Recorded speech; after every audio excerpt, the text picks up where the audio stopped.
أهلا وسهلا بيكم في زوي زون، دليلكم ليوم أفضل الموسم التاني. أنا زوي، وفي البودكاست هنا هتكلم معاكم عن الحياة، عن إزاي نحل مشاكلنا من جذورها عشان نكمل، لأننا عارفين إن الدنيا مش ريشة في هوا زي ما قالوا، ولا طريقنا مسدود مسدود يا ولدي. الدنيا مرحلة هنعديها بحلوها ومرها. هنا هنصنع الحلو ونشوف إزاي نقلل المر.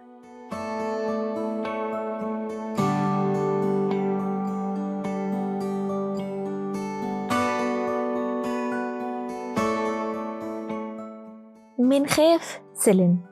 طب واللي قلق حصل معاه ايه؟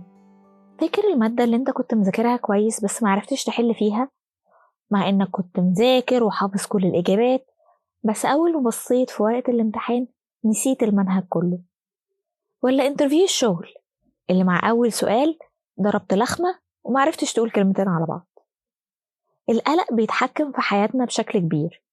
قرارات مش بناخدها عشان قلقانين، وقرارات بناخدها عشان قلقانين. خطط اتلغت وحاجات اتأجلت بسبب القلق. طب وهو ينفع إننا ما نقلقش؟ وهل القلق ده حاجة صحية ولا غلط؟ وإزاي ممكن نتغلب عليه وما يبقاش عقبة في حياتنا؟ كل دي أسئلة هنجاوب عليها في حلقتنا النهاردة. القلق هو شعور طبيعي وصحي، بينشأ لما بنواجه مواقف صعبة أو خطيرة أو مش مريحة.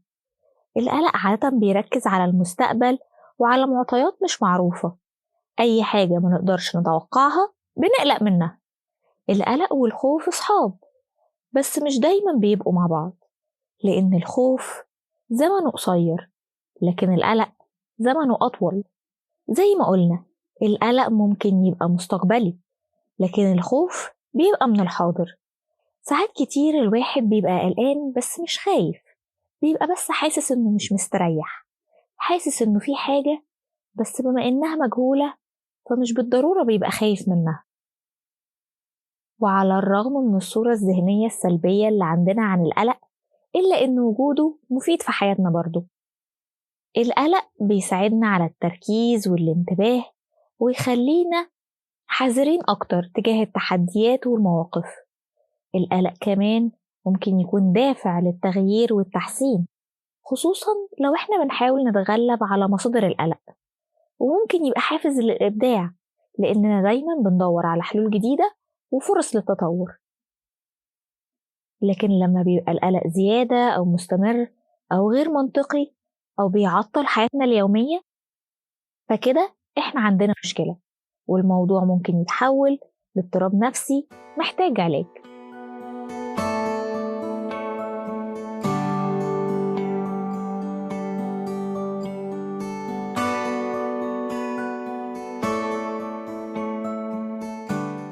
القلق الزايد بيسبب كتير من الأعراض النفسية، زي الخوف والعصبية الارتباك، وممكن يوصل للاكتئاب.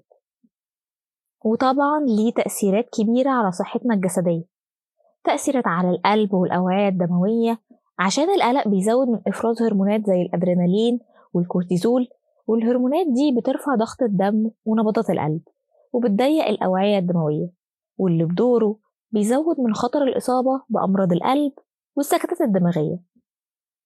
القلق كمان بيأثر على عملية الهضم والامتصاص، وبيسبب اضطرابات في عمليات الهضم، وممكن تأثيره يوصل لمتلازمة القولون العصبي. القلق بيضعف من قدرة الجسم على مقاومة العدوى والالتهابات، وبيزود من فرص الإصابة بالبرد والحساسية والأمراض المزمنة زي السكر والتهاب المفاصل. القلق كمان بيعمل اضطرابات في النوم وصداع ودوخة وأرق. كمان ليه تأثير على العضلات، زي إن هو يتسبب في شد العضلات أو تقلصها، ألم في الرقبة، الظهر، الكتفين أو المفاصل.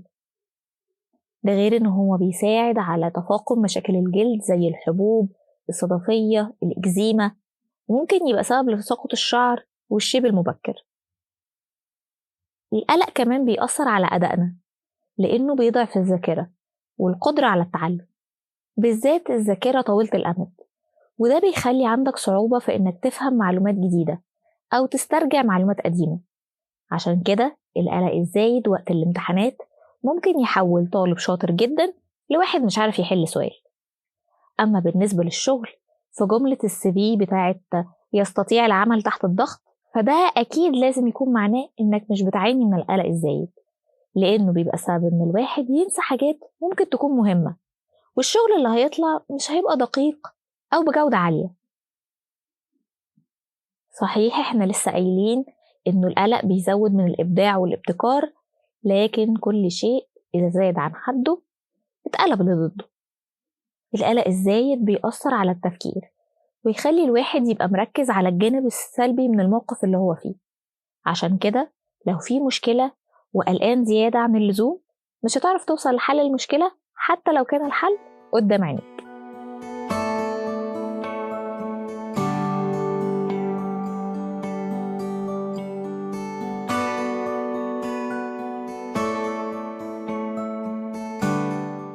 القلق مش كل واحد، القلق ليه درجات وأنواع. يعني مثلا في اضطراب القلق العام أو المزمن، وده بيبقى توتر وقلق مستمر من مواضيع مختلفة مش موضوع محدد. وده طبعا غير اضطراب القلق الاجتماعي اللي بيظهر بس في المواقف الاجتماعية، أو اضطراب الهلع اللي بيبقى عبارة عن هجمات من القلق الشديد لفترة معينة وخلاص، أو مثلا اضطراب ما بعد الصدمة. وده هيخلينا نتكلم عن إيه هي الأسباب اللي ممكن توصلنا للاضطرابات دي. الأسباب كتيرة ومعقدة، ممكن تبقى محتاج متخصص عشان الواحد يوصل للسبب الرئيسي، بس احنا هنتكلم عن الأسباب المنتشرة. وأولهم السبب اللي احنا كلنا بنمر بيه، الضغط النفسي من حياتنا اليومية، مشاكل الشغل أو علاقاتنا الشخصية. المجتمع اللي احنا عايشين فيه بقى ضاغط علينا بشكل كبير، دايما في حاجة ناقصة، دايما في حاجة أحسن. ما ينفعش تبقى موظف عادي كده، لأ انت لازم تبقى صاحب مشروع وبتعمل مليونك الأول. ما ينفعش تبقي ست بيت وبتربي عيالك، لأ لازم كمان يبقى عندك كارير وبتحضري دراسات عليا وبتعملي مليونك الأول برضه. الوراثة كمان بتلعب دور في إن الشخص يبقى أكثر عرضة لاضطرابات القلق، خصوصا لو في تاريخ عائلي لاضطرابات القلق. التجارب الصعبة أو الصدمات النفسية، زي إننا نفقد حد عزيز علينا أو نتعرض لحوادث صعبة، ممكن برضو تبقى سبب، خصوصا لاضطراب ما بعد الصدمة. كمان لو الواحد عنده اكتئاب أو أي اضطراب نفسي، القلق ممكن يبقى عرض جانبي.